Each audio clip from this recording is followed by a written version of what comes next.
Welcome to today's podcast on injury recovery. I'm Dr. Michelle Cascardi, professor of psychology at William Patterson University, and I chatted with 3 of our student athletes, Ethan and Justin from the men's soccer team, and Sophia, a 2-sport athlete in field hockey and basketball. Injury takes a toll on both the body and the mind, and honestly, we don't talk enough about what happens mentally in those first moments. Today, Ethan, Justin, and Sophia take us back to the moment they were injured, what was going through their minds, what they were feeling, and how they started to make sense of it all.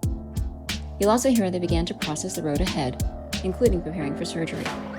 It's real, it's honest, and it gets us talking about a part of recovery we often overlook.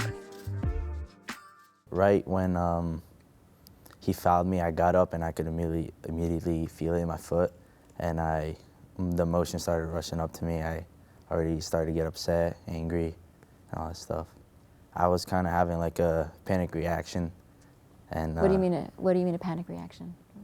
So like I started to really get upset, and like I was anxious, and like everybody was telling me to calm down, but it's kind of hard when like you know the recovery process already and like what's gonna happen in the next couple months, like not being able to walk, not being able to do like what you love the most, like to play.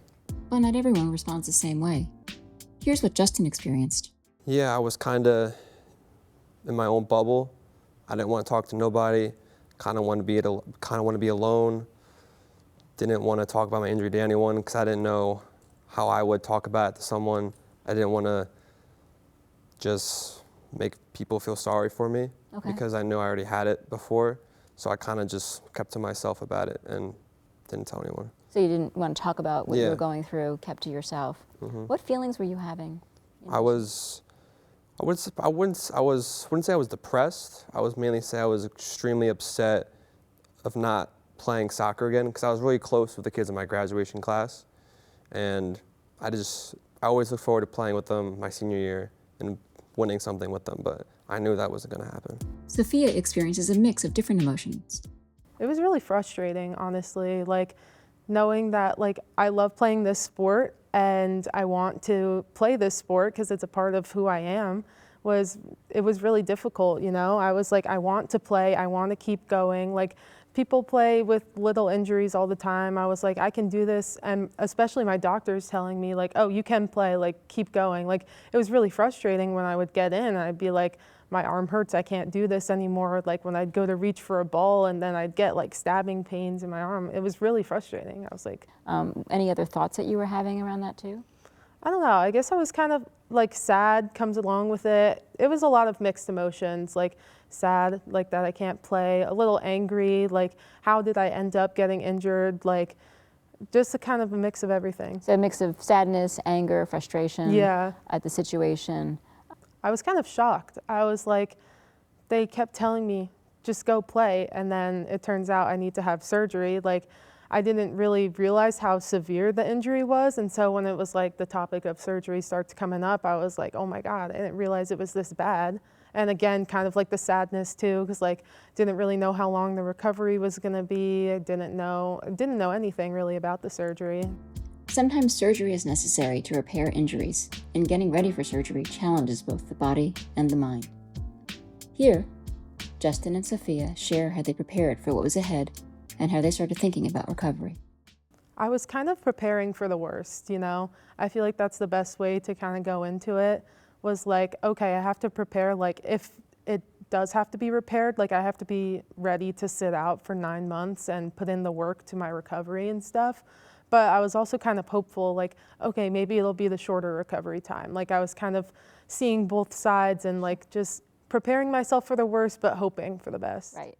After the surgery, the first 2 days are horrible because your knee is all swelled up.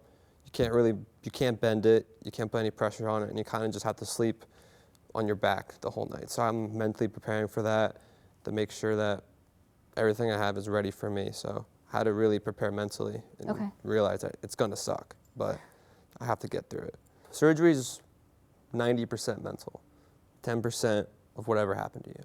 You need to make sure your mind is right 24/7, or you're gonna get lost in a bunch of stuff. You can't compare your progress to someone else. You have to focus on your path and what you're doing to improve. So you have to do the hard things now. So everything at first is gonna suck, But then when you go on and you look back onto yourself and realize, oh, I did that. I completed ACL surgery, rehab. I did all that by myself. I did it. So you have to make sure that you're there mentally 100% of the time. It sounds like you need to sort of stay focused on your recovery, focused on what you can do to get better, not compare yourself to other people. You cannot compare yourself to others in their rehab. Did you find yourself doing that? Yeah, I did it a lot of times because my good friend, two of my good friends I went to high school with, they also tore the ACL, and I was in rehab with them. And sometimes I would catch him comparing himself to me. I would compare himself to him.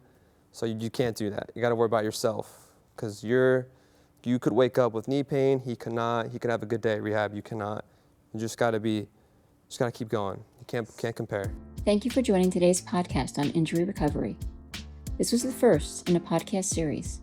Next, we'll look at other aspects of the injury process: identity, staying connected to your team, and the challenges that shape return. Stay tuned for more.